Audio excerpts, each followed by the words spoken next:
Et la halachot, Chazak ou Baruch Avotai Besorot Tovot, Mazal Tov Hatan, Bezrat Hashem Besmachot, dans la joie. Et aujourd'hui, on va profiter pour partager un très beau message que, à la fin de la paracha, vous connaissez tous l'histoire que Myriam et Aaron, ils ont parlé de Moshe. Bref, Myriam, elle a eu la lèpre et le peuple d'Israël, il a attendu pendant tous les 7 jours le temps que Myriam, elle guérit pour continuer. De là, il y a une grande base qu'on commence tous les semaines avec dans la Havdalah. C'est quoi la base? Chaque fois, il y a, même dans la punition, il y a une récompense. Mais cette récompense-là, elle mérite, car il y a eu un événement quelque part, que grâce à ça, elle a eu un honneur que le peuple d'Israël, ils l'ont attendu, ils n'ont pas avancé, ils l'ont pas laissé derrière. Dans le Talmud Sota, dans la 9e page, la Gemara, elle trouve la source de ce cadeau qu'elle a eu Myriam, que malgré qu'elle a été punie, elle a eu de la lumière dans la punition, de la lumière dans l'obscurité que tout le monde, ils l'ont attendu, c'est un grand kavod. Où il est le salaire? Quand Moshe, vous vous rappelez, l'a mis dans le Nil, sauf comme ça on dit, elle a surveillé.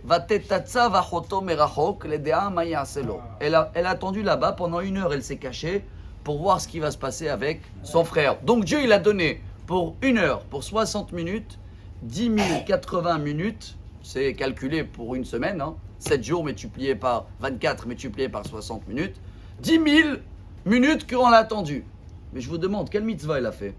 C'est normal qu'une sœur, elle surveille son frère, non? Quoi, pour ça, pour un petit chose comme ça, Dieu va me récompenser 10 000 fois? Eh bien, chers amis, la réponse est pour nous, je crois que c'est un très beau et grand message. Elle n'a pas seulement attendu voir ce qui va se passer avec son frère, que ça c'est humain. Elle est partie voir comment la prophétie du peuple d'Israël qui vont être délivrés, la prophétie qu'elle avait, vous vous rappelez qu'elle avait dit à son père, papa, tu reprends maman parce que il faut qu'il y ait des enfants, on va sortir d'Égypte. Elle a juste attendu voir la délivrance. Kos Yeshuot et ça. Pourquoi on commence tous les samedis soirs avec ça?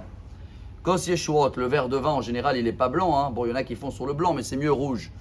On commence la semaine pour dire, même si c'est samedi soir, c'est noir, c'est sombre, il n'y a pas encore Mashiach, Yeshuot et ça. Je suis sûr que Dieu, il va nous amener quoi?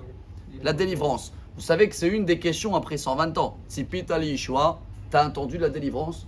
Mes chers amis, dans les 3 minutes ou dans les 30 secondes qui nous restent, je ne parle pas que d'une délivrance de Mashiach pour tout le peuple.